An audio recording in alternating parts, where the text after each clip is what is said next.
أعوذ بالله من الشيطان الرجيم بسم الله الرحمن الرحيم الحمد لله رب العالمين والصلاة والسلام على أشرف الأنبياء والمرسلين نبينا وحبيبنا محمد وعلى آله وصحبه أجمعين أما بعد.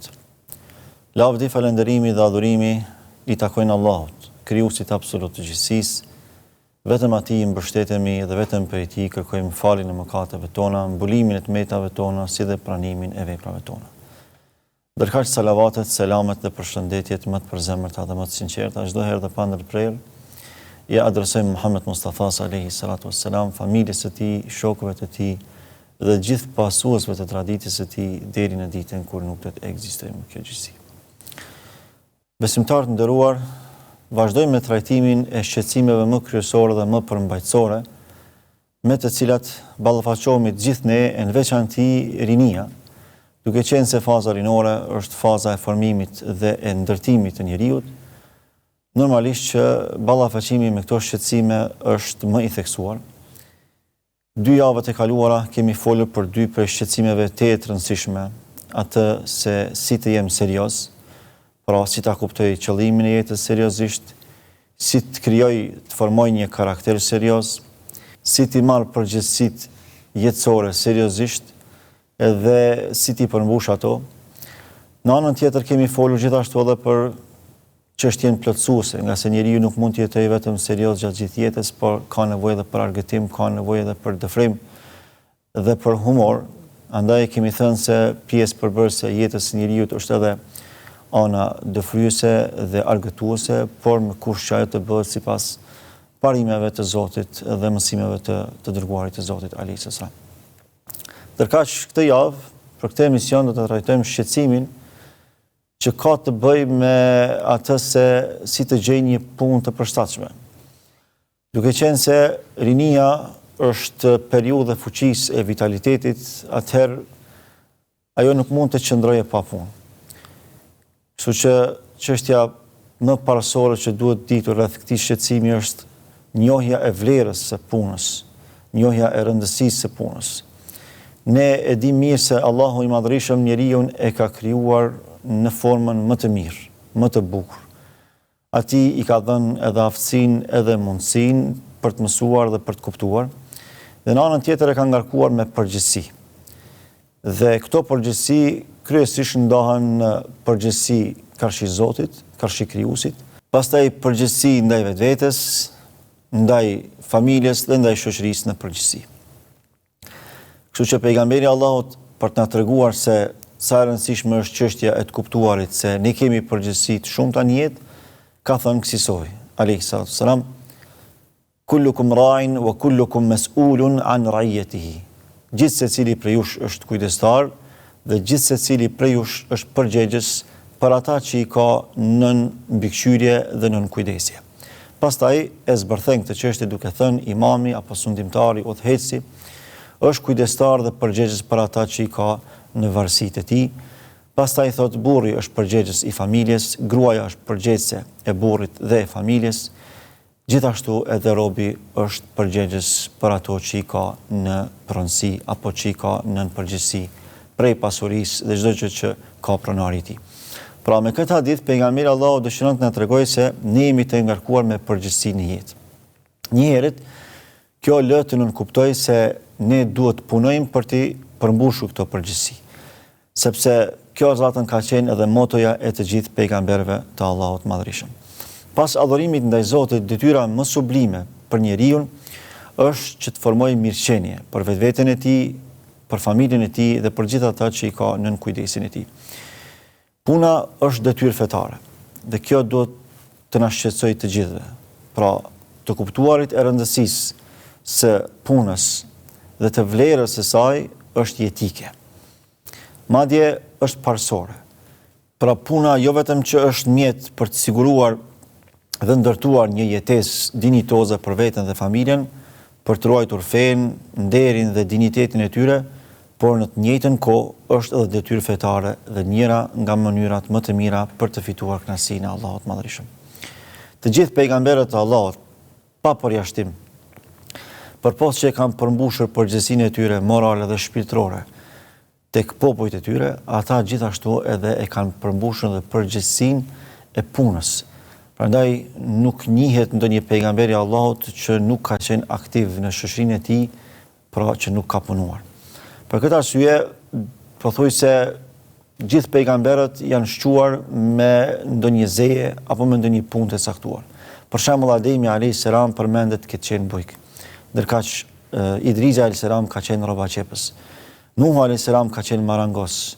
Edhe profeti Muhammed sallallahu alaihi wasallam ka punuar që nga fëmijëria e tij, i cili për t'ia lehtësuar gjendjen ekonomike xhaxhait të tij Ebu Talibit, sepse ishte në një gjendje të rënduar ekonomike, vendosi që të punonte për të ruajtur dinjitetin e tij, për të mos qenë i varur nga askush, pra për të punuar vetvetiu.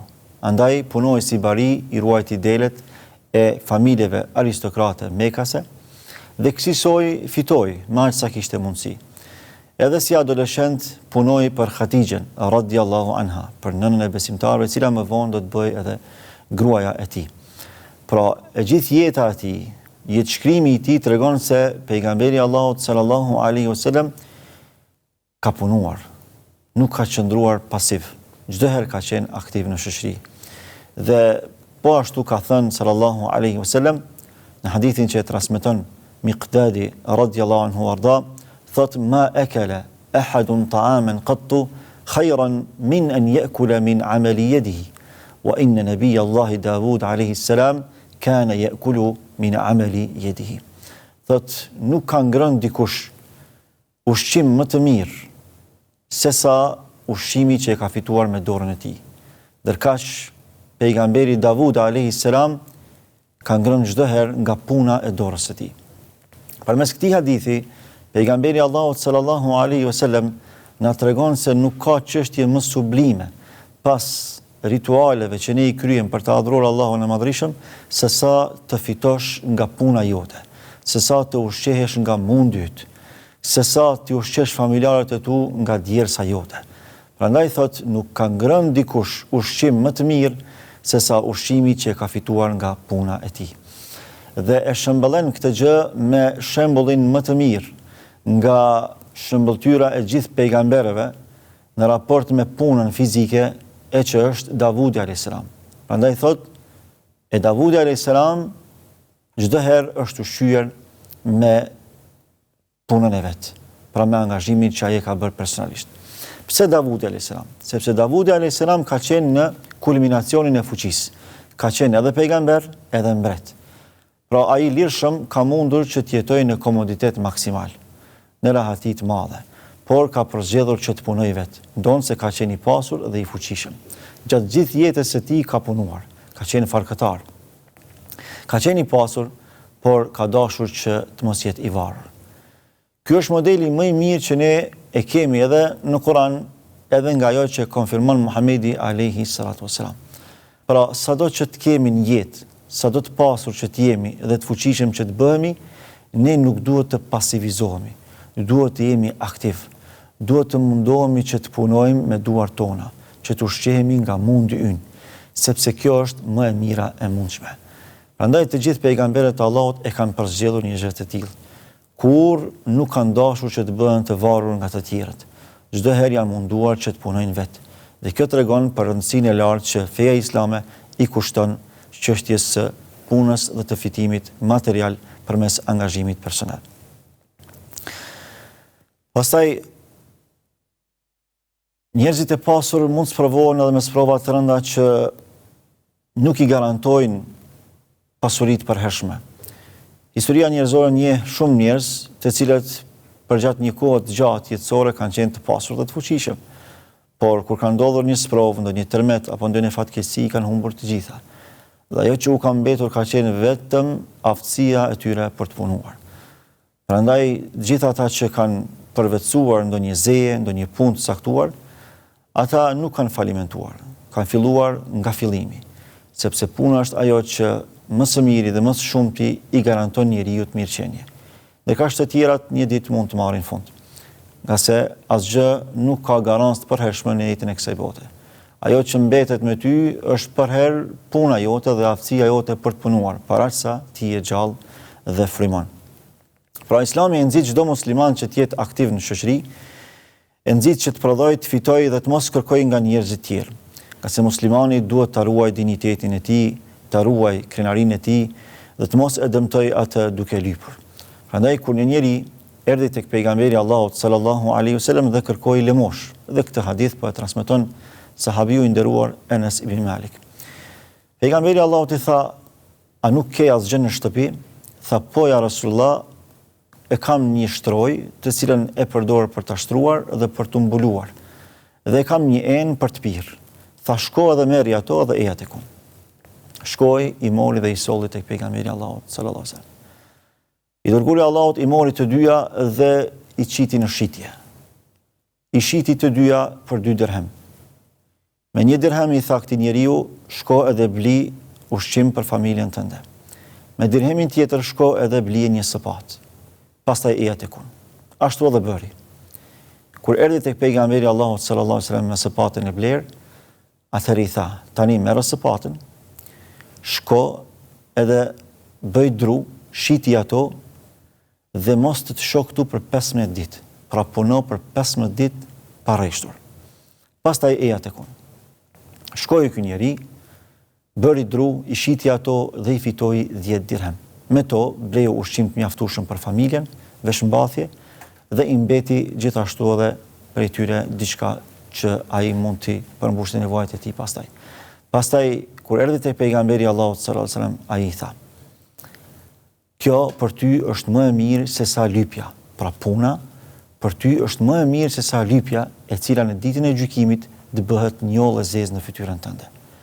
Përmes këtij hadithi pejgamberi Allahut sallallahu alaihi wasallam i tregoi këtij njeriu dhe gjithashtu edhe neve se besimtarin duhet ta karakterizoj puna dhe jo lypja. Ndonse lypja nuk është e ndaluar në parim, por është e shëmtuar, është e padëshiruar. Janë vetëm 3 raste ku arsyetohet besimtari dhe besimtarja për të lypur. Rasti kur nuk ka asgjë për të ushqyer dhe ka uri të madhe, dhe në moment s'ka me çfarë të ushqehet, i lejohet që të kërkojë. Rasti kur ka borxhe të shumta dhe aq tepër i bën të papërballshme sa që ka nevojë që dikush t'i ndihmojë, prandaj i kërkon dikujt ndihmë. Dhe rasti kur aksidentalisht mund ta vras dikë apo ta lëndoj dikë dhe kërkohet që ta paguaj dëmshpërblimin për këtë vepër. Në raste të tjera, as pak nuk është e pëlqyer lypja. Ajo që ka preferohet sipas fesë islame është puna, është aktivizimi personal. Nga se kjo e ruan dinitetin dhe krenarinë e njeriut dhe garanton mirëqenie solide në familje. Pastaj puna, përpos që është detyrë fetare, është edhe adhurim karshi Allahut Madhërisëm. Në fenë islame, ritualet fetare që ne i kryejm karshi Zotit, ato padyshim se janë adhurime. Por ekzistojnë disa adhurime tjera. Dhe një prej adhurimeve më madhështore është adhurimi i punës, i angazhimit për të përfituar materialisht në mënyrë që t'i sigurojmë familjeve tona çdo gjë që ata kanë nevojë. Dhe kësaj ne përpos që e ruajmë nderin ton, njëherë edhe e forcojmë imanin ton, nga se nuk bëhemi të varur nga dikush dhe bëhemi shkak i lehtësimit të jetës së të tjerëve. Bëhemi shkak i tejkalimit të vështirësive të shumta me të cilat ballafaqohen të tjerët, ashtu siç ne ishim dikur, pra të nevojshëm për të na ndihmuar dikush. Për ta kuptuar këtë çështje edhe më mirë, dhe përmend rastin kur pejgamberi Allahut sallallahu alaihi wasallam ishte duke qëndruar me disa prej shokëve të tij dhe e pa një djalosh të fuqishëm, energjik, i cili po este me një energji të paparë dhe kishte një fizik bukur të mirë të shëndosh. Sahabët i thanë: "Ah, sikur ky djalosh të luftonte në rrugën e Allahut Madhërisëm." Nga se ishte periudhë ku besimtarët ishin duke u sprovuar dhe po luftonin për ekzistencë. Dhe çdo kush që konsiderohej i fuqishëm predispozohej që të ishte luftëtar për në rrugën e Allahut. Pejgamberi Allahut i tha: "Në qoftë se ka dalur nga shtëpia e tij për të kërkuar, pra për të fituar, për të punuar për familjen e tij, ai është në rrugt të Allahut. Qofse ka dalur për t'i përmbushur nevojat e prindërve të tij, ai është në rrugt të Allahut. Qofse ka dalur për ta siguruar bukën e tij, ai është në rrugt të Allahut. Nëse ka dalur për të punuar dhe për të siguruar ushqim për fëmijët e tij, ai është në rrugt të Allahut.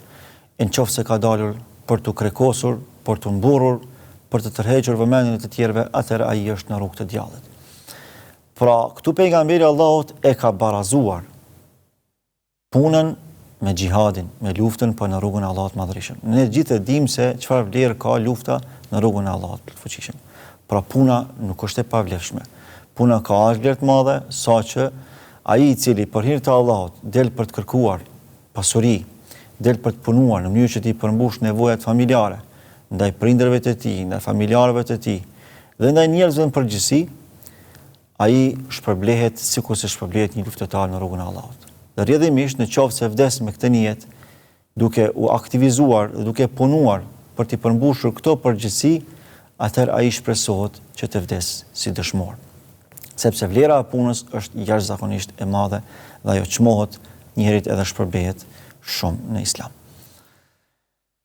Pastaj, për të kuptuar se çfarë pozite të rëndësishme ka puna, sepse puna përpos që e përparon e zhvillon njeriu në këtë botë, ajo e shpërblen në botën tjetër. Unë do t'i përmend disa prej argumenteve që në mënyrë të drejtë për drejtë e dëftoj një gjë të tillë. Për shembull, ajeti Allahut ku thot: "Wa qul i'malu fasayara Allahu 'amalakum wa rasuluhu wal mu'minun." Thuaj o Muhammed, pra thuaj o njerëzve në përgjithësi e besimtarëve në veçanti, punoni, sepse Allahu i dërguari i tij dhe besimtarët do ta shohin punën tuaj. Normalisht këtu urdhri, imperativi për të punuar është i përgjithshëm, pra i përfshin të gjitha punët obligative dhe një ndër këto obligime, një ndër këto punë obligative është edhe puna fizike, pra kërkimi i pasurisë materiale për t'i përmbushur nevojat familjare. Nëse Allahu, i dërguari Allahu dhe besimtarët krenohen me punët tona që ne i bëjmë për hir të Allahut, krenohen me aktivitetin ton fizik, krenohen me angazhimin ton personal, për t'i përmbushur të gjitha nevojat familjare, për të punuar me halal, atëherë ne nuk kemi se çfarë të presim tjetër vetëm se të aktivizohemi në jetë, vetëm se të bëhemi të pavarur nga të tjerët, dhe ta kuptojmë rëndësinë e çështjes, e të punojmë ashtu siç neve na ka hije dhe ashtu siç Allahu është i kënaqur me ne. Pejgamberi Allahut sallallahu alaihi wasallam lodhjen dhe mundin gjatë kryerjes së punës e ka llogaritur si shkak i shlyrjes së mëkateve. Prandaj ka thënë, kush kalon ditën duke fituar nga dora e tij, ai do të jetë i falur nga mëkatet.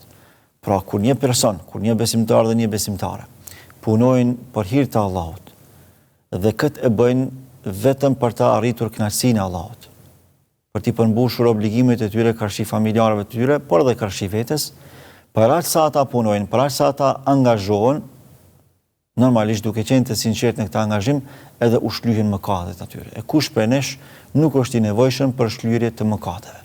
Prandaj një prej mundësive përfituese në këtë drejtim është puna që ne e kryejm, që në njërin anë është obligim, për në anën tjetër është edhe shpërblim. Është obligim për t'i përmbushur nevojat familjare, por është edhe mirësi për t'i shlyer mëkatet tona eventuale. Për argumente tjera, për mënyrën se si duhet të kërkojmë një punë të përshtatshme, sidomos rinia jonë, do të flasim pas një pauze të shkurtër me lejen e Allahut. Shihemi pas pak.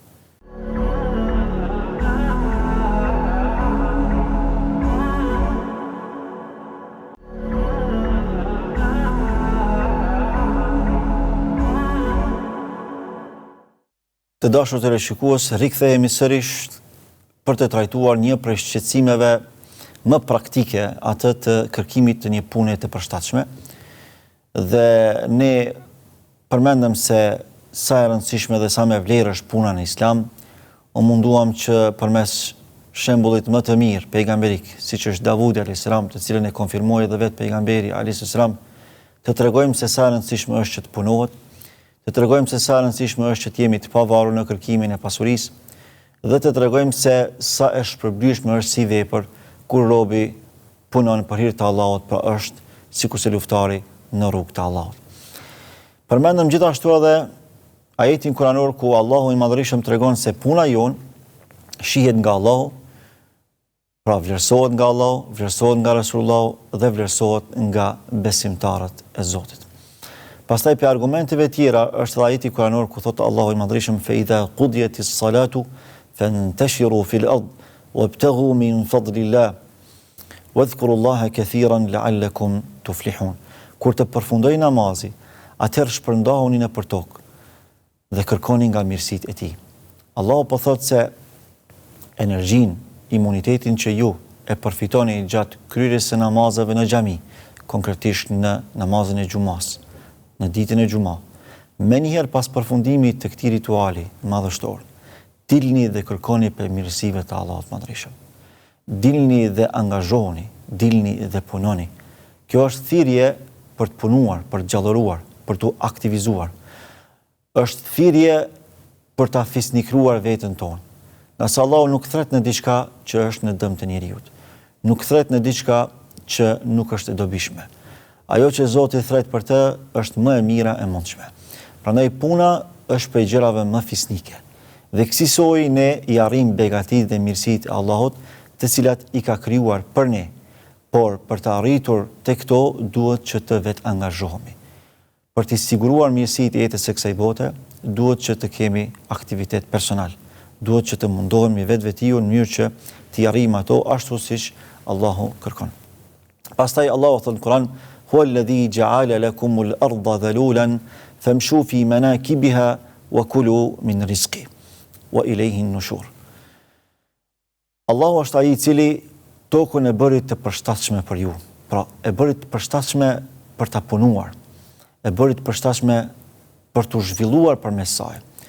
Që do të thotë se njeriu e ka për detyrë që këtë mirësi të tokës ta punoj, ta zhvilloj, në mënyrë që prej saj të gjallëroj.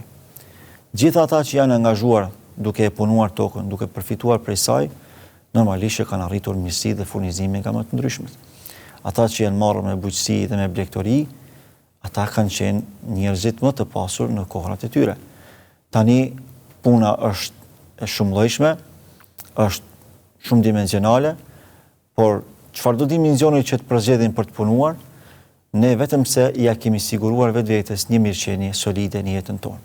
Pastaj bereqeti është në dorën e Allahut. Prandaj Allahu thotë: "Esni mbi sipërfaqen e saj, pra të tokës, punoni, kërkoni rrezikun, furnizimin, por furnizimin u jep vetëm Allahu. Furnizimin u ndan vetëm Allahu, e tek ai e kthemi, e keni tubimin të gjithë." Pastaj thot: "Huwa ansha'akum min al-ardi wasta'marakum fiha." Allahu është ai i cili juve ju krijoi nga toka dhe ju vendosi në të për ta zhvilluar ata, pra për ta ndërtuar tokën. Dhe nuk ka se si të ndërtohet dhe të zhvillohet toka pa punuar ne, ka se njerëzit janë bartësit e përgjegjësisë së kësaj bote. Dhe kësaj ata duhet të jenë të angazhuar personalisht, duke filluar nga individi, pastaj edhe nga shoqëria në përgjithësi. Puna është ajo që duhet ta karakterizojë çdo familje njerëzore, në veçanti çdo familje besimtare. Puna është ajo që neve na bën nder. Puna është ajo që neve na i siguron gjërat jo vetëm elementare të jetës, por edhe ato luksoze. Nga se luksi nuk është i ndaluar, sikur se kemi treguar javët të kaluara, por ai duhet fituar sipas asaj që Zoti ka urdhëruar. A është puna fars? Padyshim se puna është fars. Madje është një prej farzeve kryesore kolektive. Nëse nuk punojmë, do të jemi të varfër. Nëse jemi të varfër, do të jemi të robëruar si kolektiv. Puna na dhuron nder, na dhuron krenari, na dhuron prosperitet. Prandaj Islami e konsideron farz.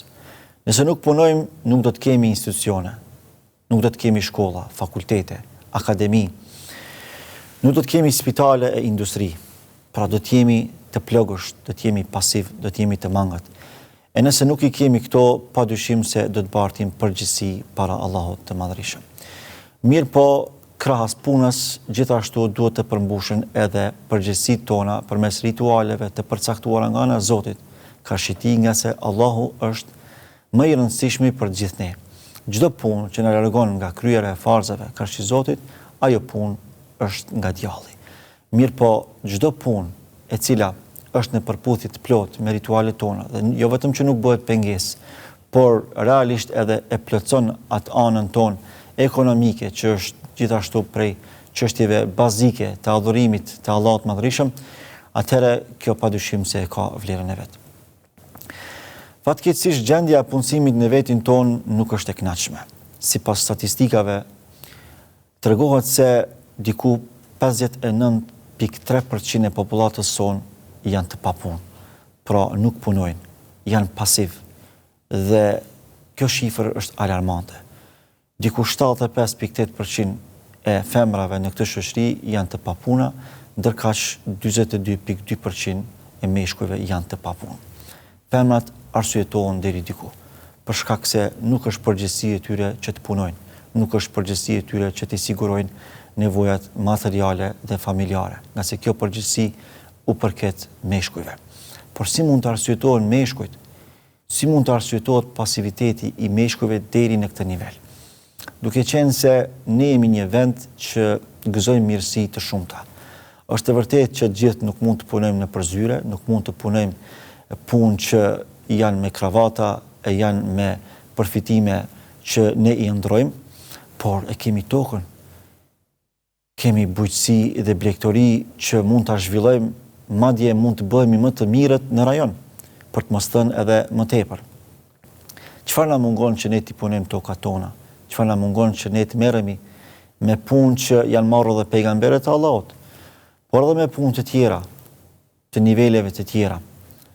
Jo detyrimisht të gjithë mund të bëhemi drejtor, mund të bëhemi njerëz të famshëm, mund të bëhemi njerëz të pasur.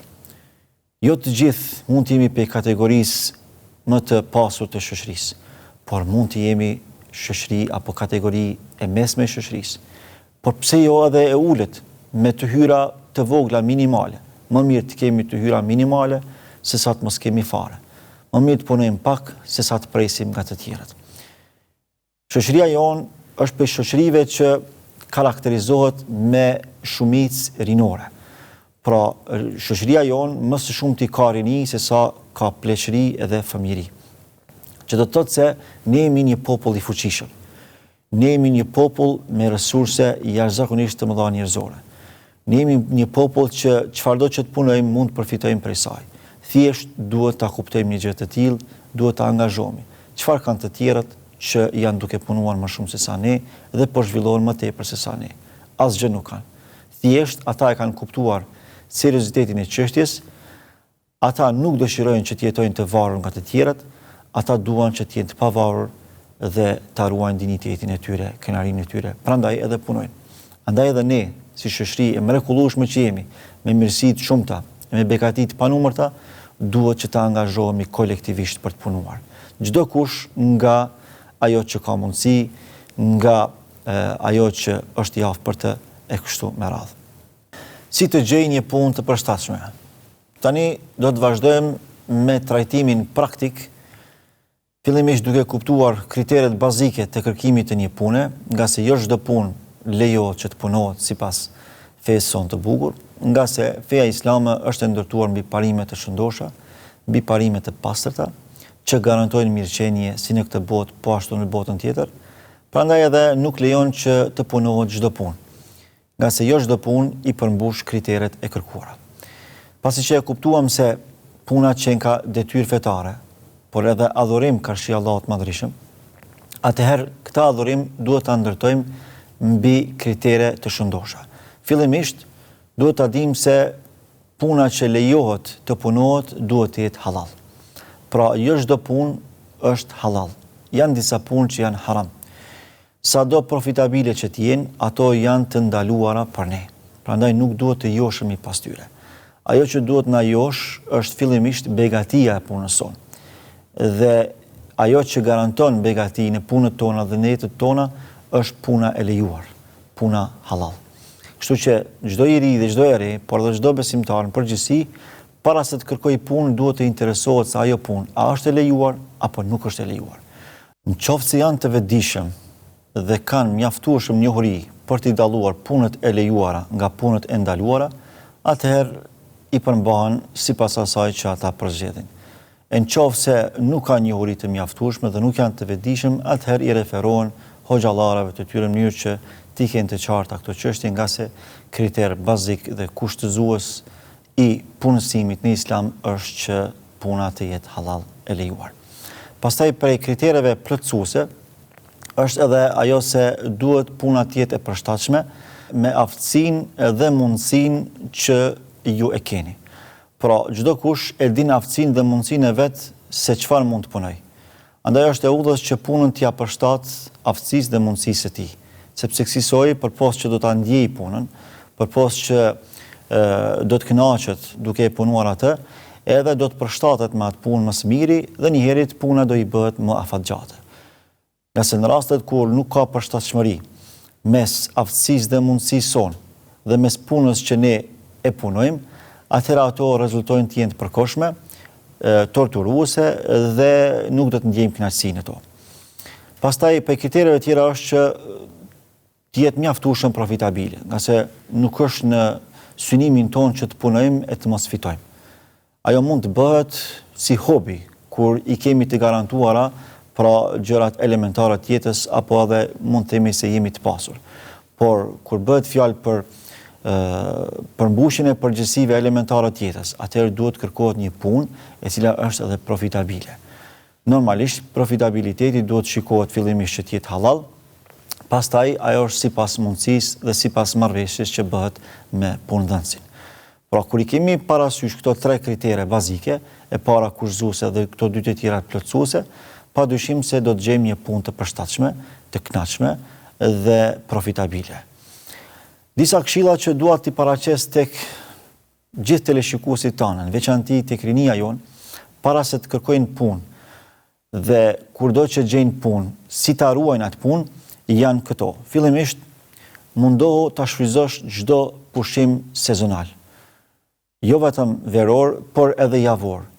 Gjithë studentët që kanë mundësi të punojnë, është më mirë që ata të angazhohen personalisht. Pra, gjatë sezonit të verës, apo dhe gjatë sezonit të dimrit, por dhe pushimeve javore, është mirë që të punojnë diçka, që të aktivizohen, sepse kësaj do ta krijojnë kulturën e punës në jetën e tyre. Por edhe do ta njohin dhe do ta ndjejnë përgjegjësinë e të fituarit vet.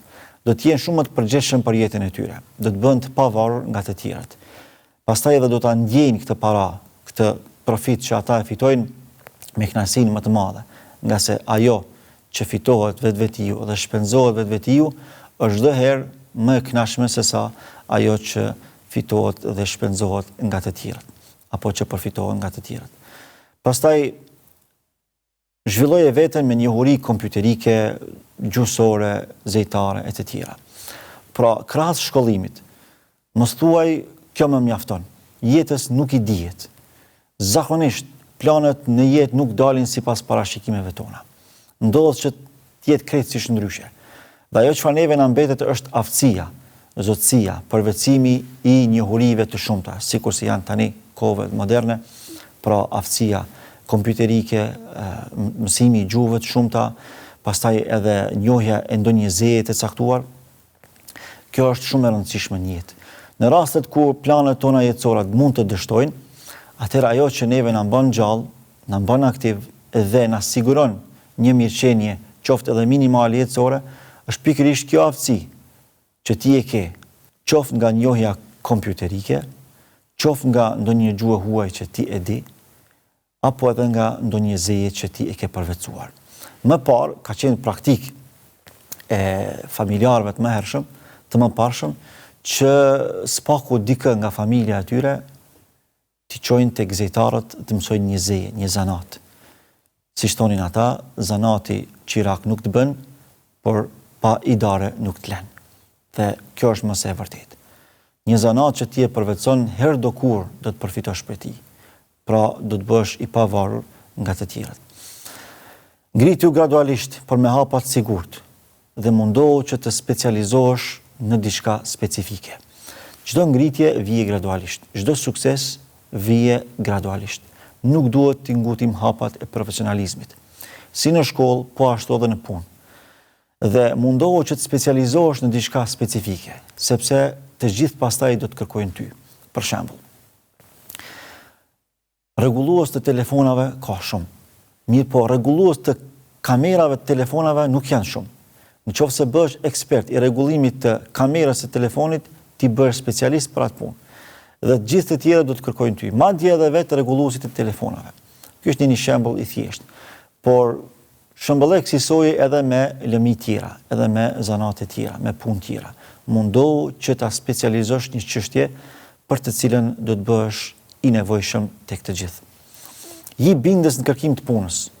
Kërko kushtet e arsyeshme të punës dhe kuptoje realitetin vendor. Kur të shkon për të kërkuar punë, ji bindës në kërkimin e punës. Mos thuaj thjesht po e provoj. Kur të shkon tek punëdhënësi, sa më bindës që t'jesh, aq më lehtësisht do të gjesh punë. Pastaj kërko kushtet punës, por le të jenë të arsyeshme. Njihe realitetin e vendit.